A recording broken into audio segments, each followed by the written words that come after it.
satu sampai detik ini pun Mas, jujur aja demi Allah ini, saya itu masih menyimpan rasa terima kasih yang sangat luar biasa besar sama MTI. Karena tanpa bantuan mereka pun MTI nggak akan lahir secepat ini, secepat itu pada saat itu. Makanya semua bentuk ketidakenakan atau ketidaknyamanan atau semua bentuk perkara perselisihan dan lain-lain yang menurutku, walaupun menurut saya ya pribadi, kalau kita lihat dari akad kontrak dan lain sebagainya, itu benernya saya ini pihak aslinya pihak korban. Nanti kalian akan suatu saat akan tahu sendiri ketika sudah selesai masa penyidikan, karena ini kan semua berkas-berkasnya udah mulai masuk ke media. Jadi aku nggak bisa bicara lagi karena itu hubungan sangat. Jadi aku nggak pernah ngomong ke media sekalipun kenapa alasan akhir hubungan kerjasama kami itu berakhir dan kenapa saya pindah keluar dari sana juga.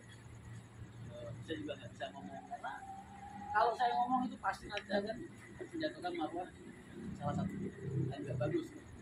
Karena buat saya pertempuran ini aslinya pertempuran yang sampai detik ini hati nurani saya itu nolak. Tapi karena MTI ini bukan cuma isinya bukan cuma Rian Mahendra. MTI ini isinya bukan cuma Rian Mahendra, bukan cuma Andi, bukan cuma Andri, bukan cuma ini banyak orang di sini. Banyak orang yang hidup di sini, walaupun hitungannya puluhan dan berakhir ini. Mereka semua meminta pertanggungjawaban kepada hakim sebagai pelindung mereka ke sana. Supaya ini diluruskan, karena kalau enggak ini akan jadi bola liar. Bola liar itu kan enak kalau arahnya ke sini ya. Kalau arahnya ke mana-mana kan nanti nama keluarga bisa juga jadi mencoreng. Tapi satu hal yang bisa saya pastikan, walaupun saat ini saya belum bisa menunjukkan bukti-buktinya karena hubungannya masih berkaitan dengan penyidikan polisian. Satu hal yang bisa saya pastikan, semua tuduhan yang mereka tunjukkan kepada saya itu benar-benar tuduhan tanpa dasar. Buat saya itu fitnah. Buat saya itu pembunuhan karakter. Entah motivasinya apa, saya nggak ngerti. Kenapa acara sesakral itu yang harusnya jadi acara launching promo jalur baru, kenapa harus diisi dengan hal-hal yang menurut saya secara etika moral ini nggak baik. Karena dengan begini orang akan menilai. Kita ini kan orang-orang yang hidup di dunia transportasi ini punya etika moral yang nggak tertulis. Setiap bentuk perselisihan kita di lapangan kita selesaikan di lapangan. Setiap bentuk perselisihan kita di dalam internal kita selesaikan di situ. Belum pernah ada sejarah. Makanya saya itu bingung, ini benernya pengusaha itu. Kenapa sejak saat saya keluar bulan apa sih? Sekarang logika aja deh. YouTube itu kan jadi alat bukti. Dalam artian itu adalah jejak digital.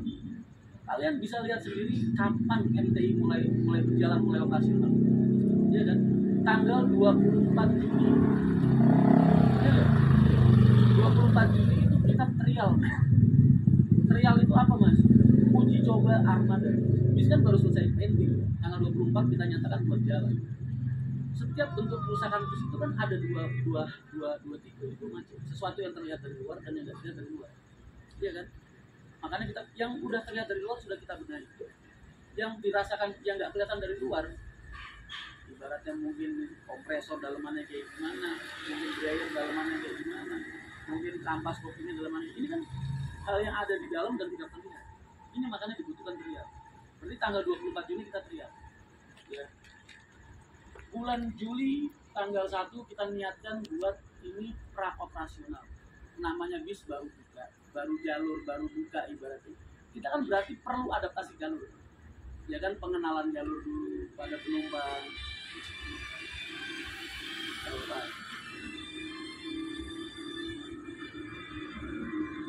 Apa namanya?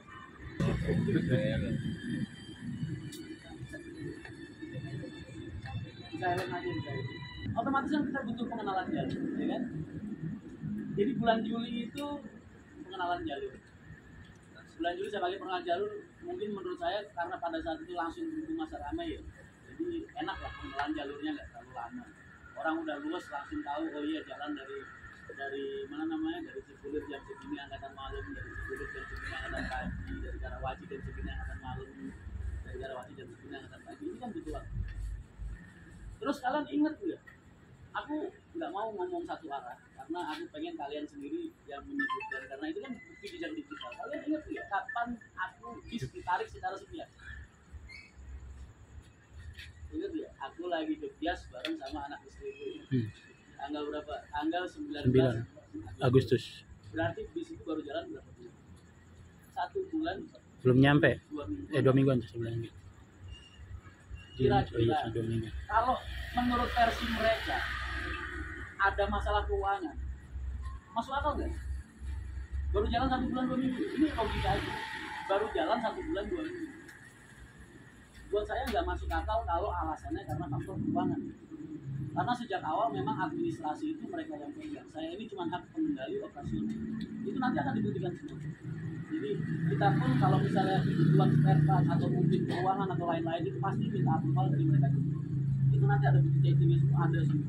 Dan kita siapkan, tapi makanya saya bilang saya nggak bisa berbicara jauh masalah itu karena itu akan jadi bahan untuk faktor tuduhan penggelapan uang sampai 2 atau penggelapan apa sampai 2,2 miliar ini buat saya nggak masuk akal banget. Nggak masuk akal banget. Dan luar biasa ini pembunuhan karakter dan juga bunga. Tapi saya nggak akan tinggal. Pasti akan ada tindakan dari kita. Jadi ada alasan di mana kenapa kontrak saya sama mereka itu harus berakhir pada saat itu. Alasannya ada juga suratnya. Jadi saya ini ngomong berdasarkan bukti ya. Saya nggak asal cuap-cuap, nggak asal ngomong, nggak asal dengan apa ya, dengan omongan-omongan sepihak itu ya. Nanti semua sekalian ini jejak digital buat saya. Semua omongan saya nanti akan dibuktikan mas. Konferensi pers kita kedua setelah urusan saya sama kepolisian selesai. Semua omongan saya akan dibuktikan di situ. Karena waktu saat penarikan armada itu sudah jelas sekali. Poin pertama alasannya apa, poin kedua alasannya apa. Dan itu buat saya alasannya memang karena ada hal yang saya tolak. Ya. Kenapa saya tolak? Karena menurut saya hak-hak FPI ini sendiri belum dipenuhi dan mereka inginkan banget. Ibaratnya begini deh, kalau kalian jual rumah, terus rumah kalian belum dibayar atau belum dibayar, mau nggak? Rumah kalian diambil terus balik nama sama nama mereka, mau nggak? Sama nama itu, mau nggak? Mau? Ada mau? Siapa yang mau rumahnya dibeli, terus belum dibayar penuh atau belum dibayar? Terus sertifikatnya dibalik nama atas nama yang beli. Ada yang mau? Hah? Nah, itu kurang lebih seperti itu. Makanya terjadi inkrah atau terjadi ketidaksepahaman lagi. Dan itu sepihak karena kalau mereka bilang tidak ada itikat baik dan tidak ada macam-macam, saya masih punya bukti. Ketika ditarik itu saya sudah bilang, Mas nanti ditarik hari Sabtu hari Minggu ya? Sabtu kalau Gias Sabtu 19.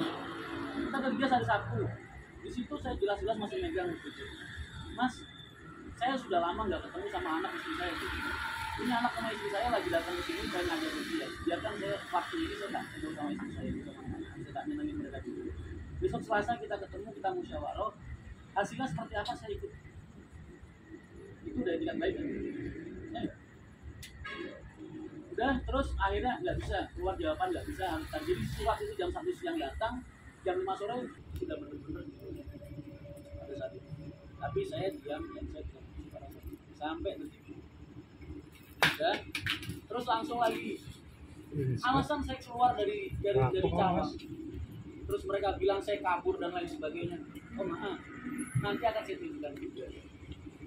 Bukti pengusiran dan ancaman akan bawa pengacara dan lain sebagainya kalau saya tidak mengosongkan lokasi Cawang dalam waktu yang telah ditentukan. Jadi ketika saya pindah sampai sekarang, ada nggak saya ngomong hal seperti itu? Pernah nggak kalian lihat di video live streaming saya atau klarifikasi saya, Mas kenapa pindah dari Cawang? Oh enggak, saya selalu bilang gitu, karena titik transit lebih baik di sini. Karena satu hal kita sadar banget, bahwasanya perusahaan ini perusahaan yang sedang saya di sini mereka ini perusahaan besar yang jauh lebih berpengalaman dari saya. Jadi saya sadar diri banget, makanya saya tetap diam, tetap menjaga rasa terima kasih saya.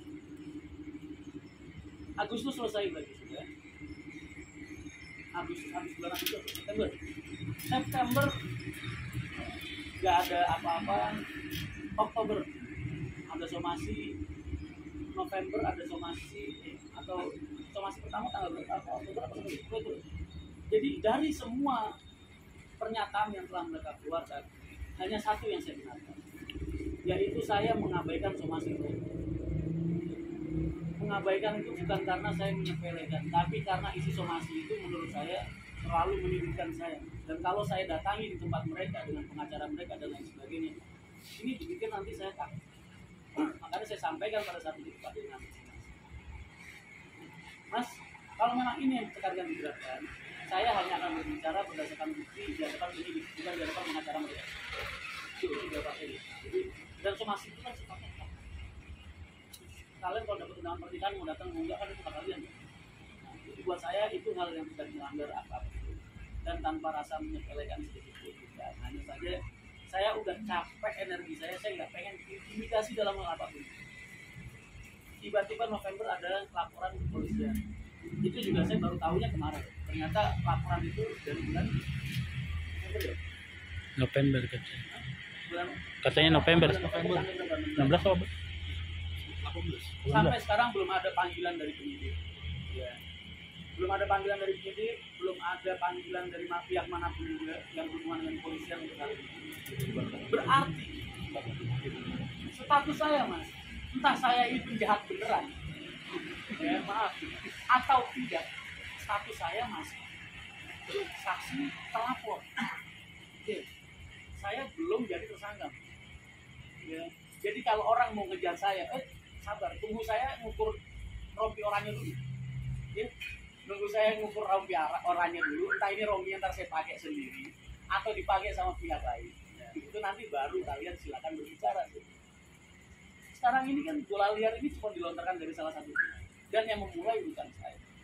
Karena seperti saya udah bilang di awal, pertempuran ini bukan pertempuran yang saya inginkan. Karena saya masih menjaga rasa terima kasih saya kepada mereka. Tapi buat saya ini sudah keterlaluan karena fitnah ini udah luar biasa. Udah luar biasa parah kalau saya. Karena dampak sosialnya besar. Jadi banyak banget tuh senselan orderan, banyak banget gejolak dari teman-teman yang import aku saat ini. Saya jadi sampai saat ini WA saya nggak berhenti. Cuma nanya, Mas ini bener apa enggak? Saya simpel, Mas. Terus saya enggak, Mas. Karena udah nggak ada energi buat bikin hal-hal itu. Makanya itu akhirnya satu, kalian kesini, gue nggak bisa ngasih sajian apa. Saya ini bukan orang yang berlebih. Alhamdulillah ketika ada masalah kayak gini keluar mencuat pertama kali di media dan lain sebagainya, mendatang dari saudara pengacara, mendatang dari pengacara, ada lagi dari teman-teman tim siluman yang saya nggak bisa sebutin, pengacara langsung nge-backup saya. Jadi terus akhirnya saya kemarin digelandang untuk memikirkan bagaimana supaya ini bisa menjadi efek jerah bagi orang-orang yang melakukan hal-hal yang seperti ini. Nanti langkah hukum akan kita ambil. Terus kedua, kalau kalian pengen judge atau kalian pengen apa ya? Pengen menyatakan status saksi terlapor saya sebagai tersangka, agak ditahan dulu. Sabar lah. Biasanya bulan-bulan. Oh lama. Tapi yang jelas akan ada tindakan hukum yang akan saya ambil terhadap hal ini. Karena buat saya ini tingkat yang sangat luar biasa. Oke, jadi mungkin Bapak pengacara bisa, Mas omongan Pak Aman ya? Aman. Tolong yang tadi aku kelepasan itu disensor ya Mas, karena kalau dia akan jadi. Itu mungkin setelah itu nanti kalau rekan-rekan sudah berbicara, kalian silakan tanya jawab atau menanyakan hal apa yang kalian ingin tanyakan dalam ini. Terima kasih. Ada sesungguhnya banyak sekali teman-teman pengacara yang mau bergabung. Terima kasih banyak nih sebenarnya. Terima kasih ya. Terima kasih banyak Mas. Banyak banget pengacara-pengacara yang hubungin Mas Rian. Saya simpati sama Mas Rian nggak perlu bayar biaya segala macam. Saya ikhlas banget. Terima kasih banyak, tapi kayaknya udah kebanyakan.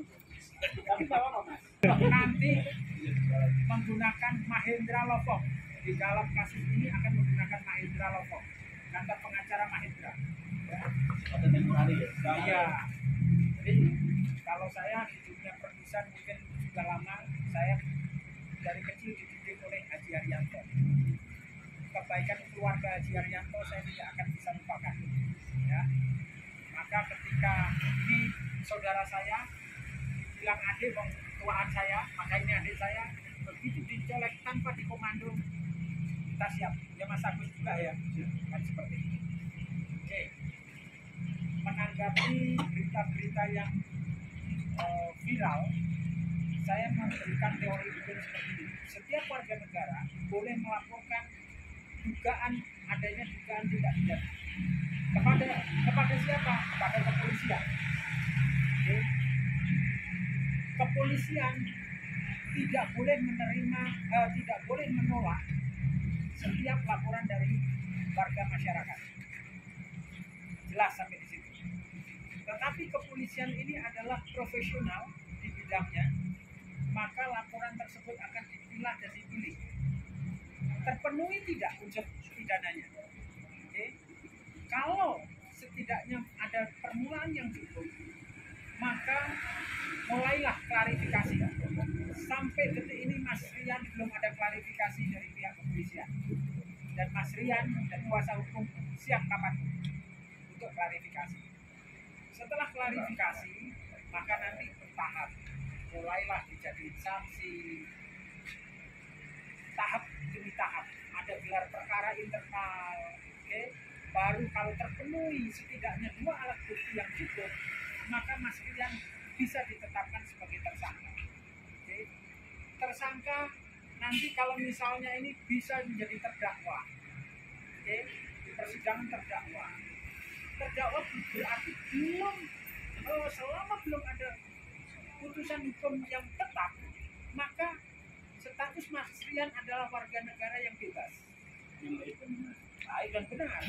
Bahkan putusan tingkat 1, tingkat 2 sampai nanti inkrah, maka di dalam teori hukum ada namanya inkrah fatwas, putusan berkekuatan hukum tetap. Oke.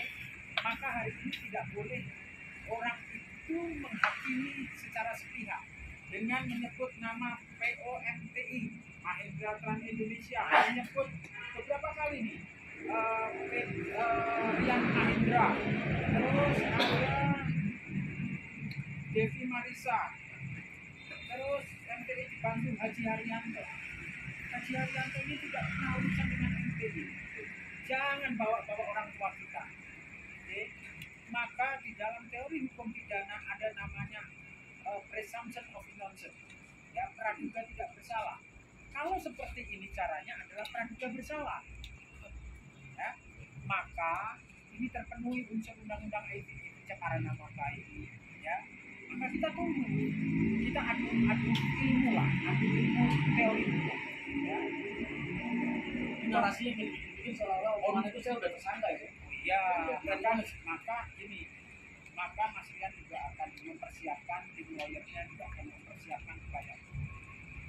Sedikit menanggapi berita yang liar, masalah mobil itu GPS-nya hilang.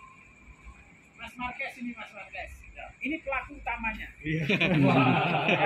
Oke. Ini hilang apa mati, Pak? Nanti dulu. Mas, sampai pada saat ditarik yang pertama, sampai yang kedua kan mengantar langsung atau mengantar langsung ke mana, Mas? Garasi Cawang. Yang disebut pokoknya ya, Mas. Ada GPS-nya tidak, Mas? Saya tidak tahu. Pada saat serah terima, jenengan pernah dikasih tahu, mobil ini ada GPS-nya tidak? Tidak pernah. Jelas. Jadi yang mengantar etiket baiknya adalah Mas Marquez. Saya tahunya Marquez saja sudah. Iya. Pembalap. Tapi kalau di jalanan belum tentu, ya kan? Terus mengenai janji sepakat membayar 50 sampai 60 juta. Ini jangan bola liar. Ini kontrak sewa atau kerjasama operasional merintis Jakarta Pekalongan. Ini harus paham. Ya Bang Agus ya. Kalau sudah ditentukan 50-60, Mas Rian tidak pernah sewa bis itu.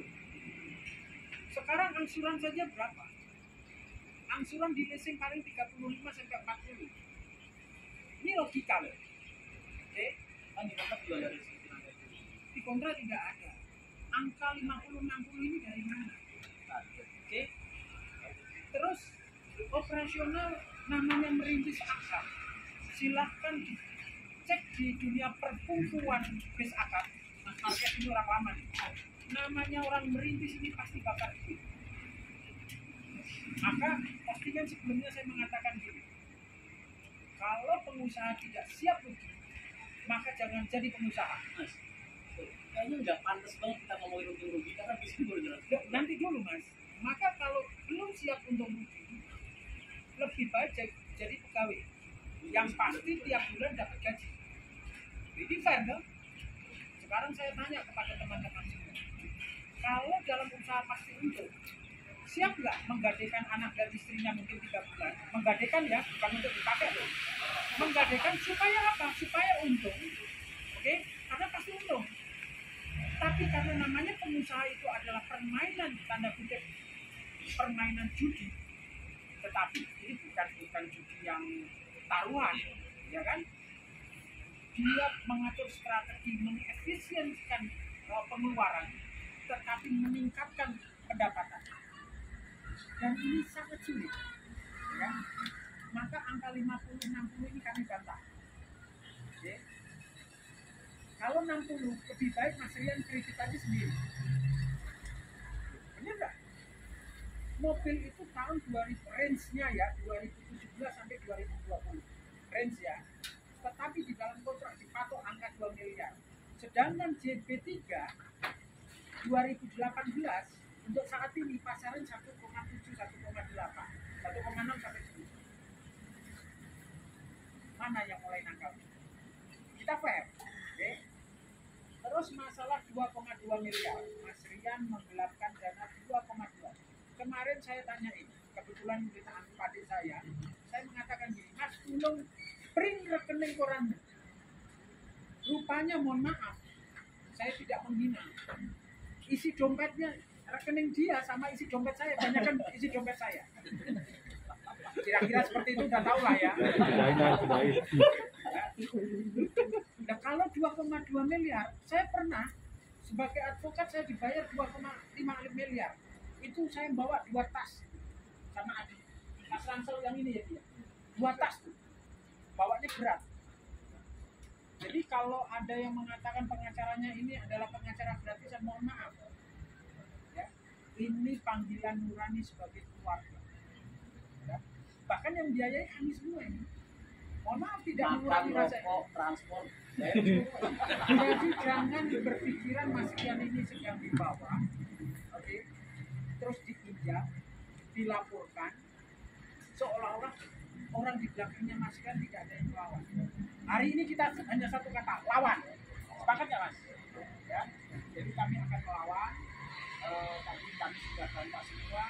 Masalah kejadian tadi sudah kami pelajari. Terus akta juga sudah ada. Dan satu hal, laporan keuangan, bukti cek semua sudah ada semua. Bahkan ada penarikan kendaraan pun ada. Buat saya ini benar atau mungkin mereka lupa telah mengeluarkan cek itu atau mengeluarkan Ceknya masih ada semua. Ya. Jadi alangkah baiknya mari kita tabayun bersama. Ya, sebelum bola liar ini nanti pasti kami tendang penalti. Ya. Tendang penalti, Mas Agus Subagio juga siap tendang ya Mas ya. Siap ya? Siap. Ya. Jangan sampai nanti tendangan penaltinya ini kipernya hilang.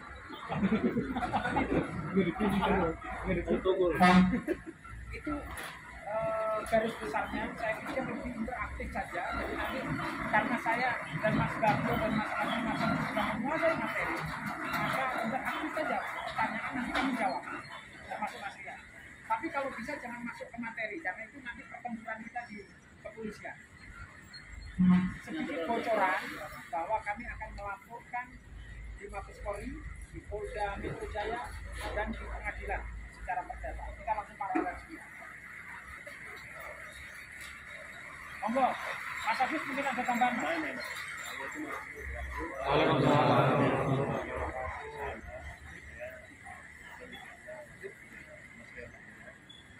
saya mau menambahkan pada LSM Balak Nusantara. Ini adalah Mas, aneh-aneh aja. Rian Mahendra ini siapa? Kok di demo audiens? Ya kan? Yang kedua, yang pertama nih tuntutan mereka adalah mendesak Kapolda Metro Jaya agar segera panggil dan periksa Rian Mahendra dan Devi Marisa Suryani selaku pemilik dan direktur utama PTI. Yang kedua, cabut izin operasional PT Mahendra Transport Indonesia yang diduga telah melakukan praktek penggelapan dan penipuan. Ketiga, mendesak PT MTI bertanggung jawab dan segera ganti kerugian yang dialami PT X. Ya. Meminta Polda Metro Jaya melakukan penyidikan status PT MTI dan segera tetapkan tersangka dan kasus tindak pidana ini. Emang siapa yang perintah-perintah Kapolda? Ya enggak? Sabar, ya enggak? Kebetulan juga Mas Rian ini lagi nyalek. Tahu kan ada undang-undang yang belum boleh memeriksa untuk para peserta legislatif dalam kasus pidana.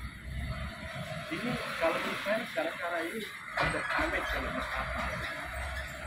Nggak mau urusannya ormas mau kali mobil kan? Jadi yang Mahendra ini siapa pejabat menggelapkan uang negara? Siapa dia? Itu aja Mas yang saya tambah. Jadi gini, Mas Agus, karena kita ini sama-sama orang kudus, orang-orang Islam, ya. Jadi almarhumah ibunya Mas Rian itu di Rembang. Rumahnya, kontraknya dijejeran sama rumah saya. Ya, kedekatan kami itu seperti itu. Kalau orang Rembang, orang kudus itu mengatakan, memang Mahendra keran ini yang ada di sini, emang gone kakek aneh. Ya Mas ya, Pandura kakek aneh gitu kan, emang punya kakek aneh, kakek moyangnya mau gini. Emang Mas Rian ini pejabat publik, uang negara, ya. Masalah uang dari mana tidak perlu tahu, mau dari saya, mau dari Mas Agus, mau dari investor, mau dari siapapun tidak perlu tahu. Yang jelas Mas Rian tidak ada dana pencucian uang, money laundering. Terus mau didemo, terus mau dikasih telur, nggak apa-apa silakan. Tambah juga Mas OBC Mas ya. Alat peraga ya saya tambahin. Ada spanduk, mobil komando, terus ban bekas, poster dan tulisan. Ini mau ngapain Mas? Iya nggak? Benar nggak? Ngapain? Terus tanyain Mas, sopo sing ngongkon? Sopo sing ngongkon? Ini mahasiswa loh. Mahasiswa itu pakai ini. Iya. Jadi mahasiswa itu pakai intelektual. Bukan dengan cara-cara seperti ini. Ada mekanisme hukum. Mas Rian sudah dilaporkan, silakan. Proses Atau mungkin kesel aku nggak dipanggil-panggil. Bener kalau nggak dipanggil tuh alasannya. Loh, gini Mas. Masalah dipanggil itu kan pertama antrian. Ya toh. Terus masalahnya ini Sebulan. bisa nggak dia memenuhi alat bukti dulu? Ya kan? Kan kalau orang dilaporkan hanya klaim sepihak, nanti saya klaim ini, oh artis yang cantik ini istri saya, repot. Ya kan? Saya paling tidak harus membuktikan apa saya punya KTP, oke? Status saya beristri atau tidak, ya. Punya paling tidak ada bukti saya lamaran sama artis X. Saya nggak nyebut ini karena nanti masuk YouTube ya teman. Paling tidak ada perjanjiannya dulu, atau paling nggak pre-wedding. Nah kalau nggak ada tuh saya ngaku-ngaku pacar saya artis X, jadi ketawain orang. Tapi yang jelas saya tuh bener-bener nungguin banget Mas. Panggilan dari penyidik itu bener-bener tak nungguin. Saya pengen banget cepet dipanggil, cepet ngoceh, nggak salah apa itu. Pengen banget karena pengen banget ini cepet selesai. Nggak ada sedikit pun pengen ngehindar atau gimana, justru malah pengen cepet-cepet dipanggil. Jadi nggak perlu kalian demo gini. Gue juga pengen banget cepet selesai. Supaya jelas orang bisa lihat, biar semuanya jadi tahu. Dan ini kami membela bukan membabi buta. Kami membela adalah meluruskan hukum sesuai dengan relnya. Ya. Orang kalau dizolimi seperti ini, mohon maaf. Apalagi ini saudara kita, benar nggak Mas Agus?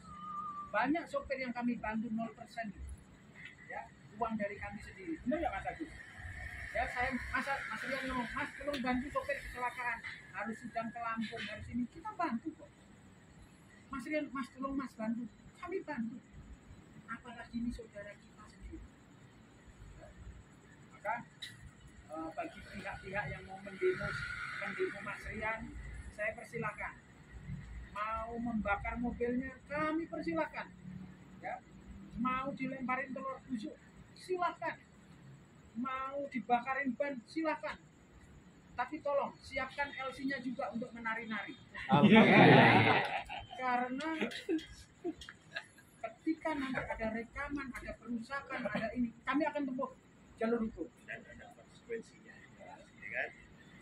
Jangan cara-cara murahan ini dilakukan. Negara Indonesia ini negara muslim. Silakan. Orang mau melaporkan silakan. Kami pun punya hak untuk melaporkan. Mari kita uji. Betul nggak Mas Agus? Kalau dengan cara demo, nggak apa-apa. Besok kita datangkan 200 orang juga. Mas Marquez bisa nggak? Yang punya plat mobil B 1640 apa saya kamu ada mobil luar. Jadi janganlah cara-cara premanisme, ya, cara menekan murahan. Bagi saya itu cara menekan murahan. Ya, besok Mas Rian itu kami suruh di sini pada saat demo. Kalau mau dipukul silakan, mau ditonjok silakan, mau dilempar telur busuk silakan. Tapi kami pastikan pasal 170 sudah menanti Anda. Sepakat nggak Mas? Sepakat bro. Enggak lah, kalau cara-cara kayak gini dipakai buat ngejatuhin mental gue, berarti orang ini nggak kenal kita. Bikin aja aku dalam nulis.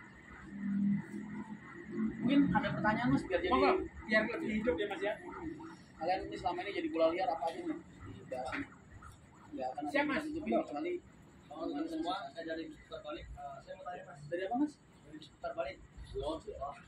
Khususnya Mas Ray dan tim lawyer itu kan kemarin mereka conference bertepatan dengan launching Putar itu. Jangan menurut disebut gimana? PO-nya ya Mas. Enggak, saya nggak dengar. Ah. Iya, saya dengar. Gimana Mas? Ya, Terkait conference kemarin, kemudian mereka menyebutkan rilis rute baru Wonogiri Jakarta itu bertepatan dengan melaporkan Mas Rian ke kasus ini. Oke. Saya jawab seperti ini. Tolong dicek spionan. Trayek itu betul ada atau tidak? Oke. Kalau tidak ada, maka pengusaha di Wonogiri seharusnya keberatan. Ya kan? Ya, maksudnya gini loh. Ya, Mungkin ya. dia nanya motivasinya apa gitu kan? Ya, itu dulu toh. Yang kedua, motivasinya kan memang Ya Cari motivasinya panggung. saya yakin kalian bisa tahu Promosi, sendiri. promosi. Apa sih alasannya gitu loh Mas, maksudnya Mas. Hah? Berbarengan dengan yang conference dan Nah kira-kira kalau dia cuma bikin, kalau kira-kira nih kalau cuma bikin gitu doang, ada yang nonton nggak? Dari mobil Jadi Itu kalian saja. bisa Saya jawab ya Mas ya. Nah kalau kami kuasa hukumnya ini mohon maaf bukan pengangguran semua. Jadi bukan cari panggung. Dan nggak perlu cari panggung. Pengacara itu nggak perlu cari panggung. Ya. Ketika mau cari panggung kita membantu masyarakat itu panggung kita sudah naik sendiri. Kita bukan pengangguran. Tapi ini saudara saya. Bukan ngaku-ngaku ya. Saudara tidak harus saudara. Ya. Silakan cek jejak digital siapa saya, siapa Mas Agus, hubungan kami dengan keluarga besar bagaimana. Kalau saya cari panggung kan saya nyebutkan ini ya Mas ya.